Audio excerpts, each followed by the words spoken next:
大家好，我是吉米，欢迎来到我的频道共享中医之美。一到过年，很多朋友都会有同样的感受，吃的比平时好，油腻、甜食、干货轮番的上阵，可身体却越来越不对劲，嗓子发干，老是清嗓子，夜里容易咳，干咳多，痰少，口干舌燥却不想喝水，大便发干，排得费劲。不少人以为这是上火，拼命的清，拼命的降，结果越清越虚，越降越干。其实从中医看，这往往不是火大，而是津液不够，肾经在偷偷的往下滑。这个时候，与其清火，不如先把水源补上。今天吉米就想跟你说一说过年该特别准备的小果子——松子仁。松子仁个头小，味道淡甜，很多人只把它当作坚果零嘴，但在中医眼里，它的分量可一点都不轻。松子仁性温而不燥，味甘而不腻，最关键的是它入肺、入肠、入肾。小小的它有3个大作用：润肺生津、养肠通便、滋养肾经。而过年时最容易伤的，恰恰就是这3样。很多朋友会发现一个怪现象，咳嗽的人往往大便也不通，而大便干的人嗓子也常常不舒服。中医早就把这个原因说清楚了，因为肺和大肠相表里，肺主宣发速降，肠道负责传导糟粕。一旦津液不足，肺湿润就会干咳、少痰、咽干，而肠湿润，大便就会干结排不出。如果这个时候一味的止渴清肺，反而会越治越干。松子仁厉害就厉害在它不是压咳嗽，而是把津液慢慢的补回来。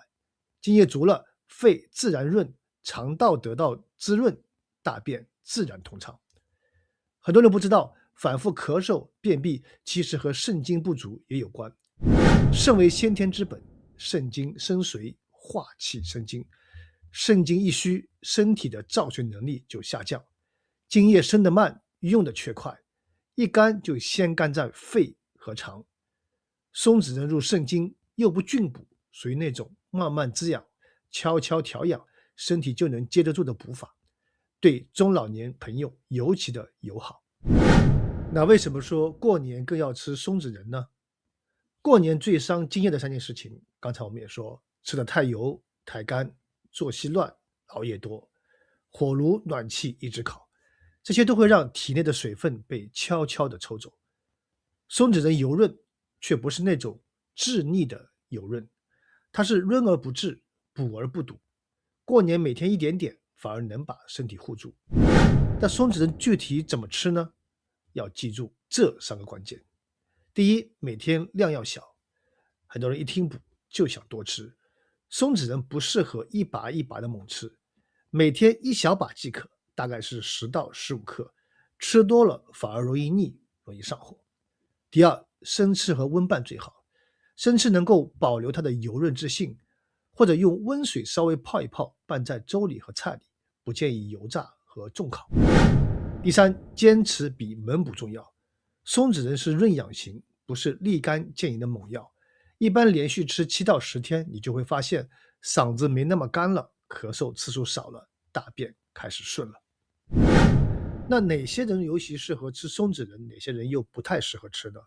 首先是冬天初春容易干咳的人，大便干结、排便费力的人，体虚不耐寒、津液不足的中老年朋友，常见嘴干、皮肤干的人，如果属于以上几类人群，而你又是那种一补就上火的人，松子仁对你来说就是一个好的选择。